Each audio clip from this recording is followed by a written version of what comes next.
23 পঞ্চায়েত নির্বাচনে তৃণমূল থেকে বেরিয়ে গিয়ে নির্দল প্রার্থী হিসেবে নির্বাচনে লড়াই করা দুই বহিষ্কৃত নেতাকে দলে ফিরিয়ে তৃণমূল।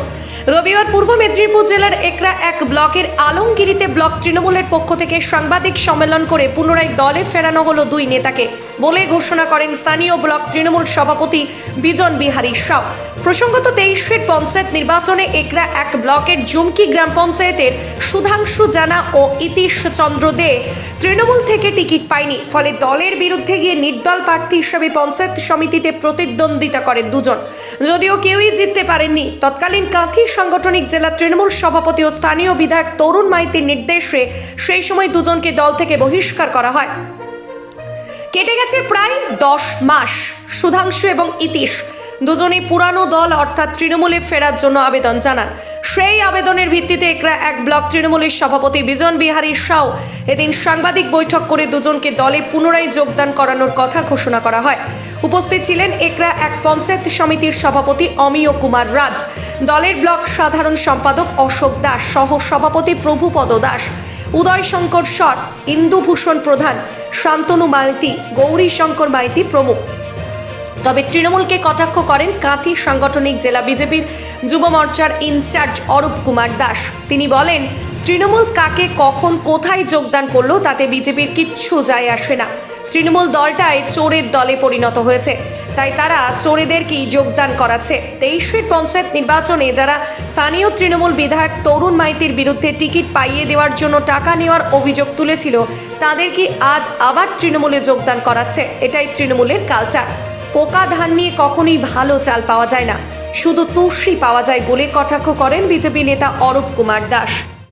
দলে যোগ দেবেন বলেই তো আবেদন করেছেন। কবে নাগাদ তাদেরকে দলে নেওয়া হবে? আজকেই থেকে, আগামীকাল থেকেই আমরা দলে নিয়ে নিয়েছি। লোকসভা ভোটটি কি নজর করে এই সিদ্ধান্ত নিয়েছেন?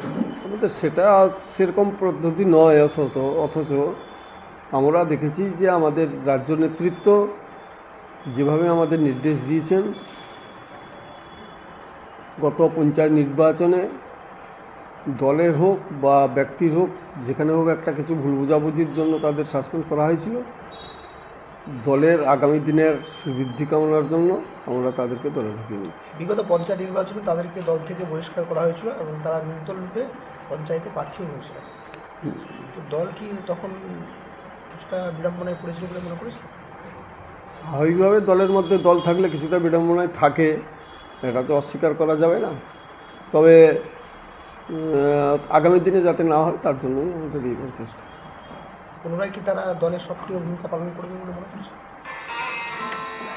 অত উচিত না হলে তারা দল আবেদন করবে কেন? দলে সক্রিয়ভাবে কাজ করবে বলেই তো আমাদের কাছে তা আবেদন করেছে।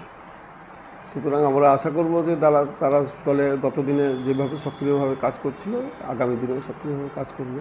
জুমকি অঞ্চল কতটা শক্তিশালী হবে বলে মনে করছে? শুধু জুমকি অঞ্চল নয়, জুমকি, সাহারা এবং পাঁচরোল অঞ্চল আমাদের যেগুলো আমাদের একটু ডিস্টার্ব ছিল, সেগুলো প্রত্যেকটা জায়গায় আমরা ভালো এখন তার রেজাল্ট পাচ্ছি। আপনার নাম? আমার নাম বিজন বিহারী সাউ, এগরা 1 নম্বর ব্লক তৃণমূল কংগ্রেসের সভাপতি। এগরা বিধানসভার যিনি এমএলএ, তিনি 1 লাখ টাকা দাবি করেছেন টিকিটের জন্য। তো তারপরে আবার দেখলাম পুলিশ প্রশাসন বা বিভিন্ন ধমকির মাধ্যমে তাদেরকে আবার ক্ষমাও চাওয়া হয়েছিল।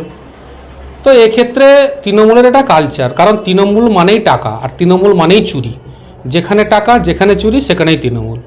এবার ওনারা নিয়েছেন, মনে করেছেন, যিনি যাচ্ছেন তিনি মনে করেছেন যে তৃণমূলে গিয়ে একটু চুরি করতে পারবো, সেই জন্য গেছেন। আর যিনি যোগদান করাচ্ছেন তিনারাও ভাবছেন যে এই আপনার জুমকি অঞ্চলে কি পরিস্থিতি তাদের হয়েছে পঞ্চায়েত নির্বাচনে, মানুষ বিজেপির পক্ষে রায় দিয়েছে এবং আমরা বিজেপি অঞ্চল দখল করতে পেরেছি।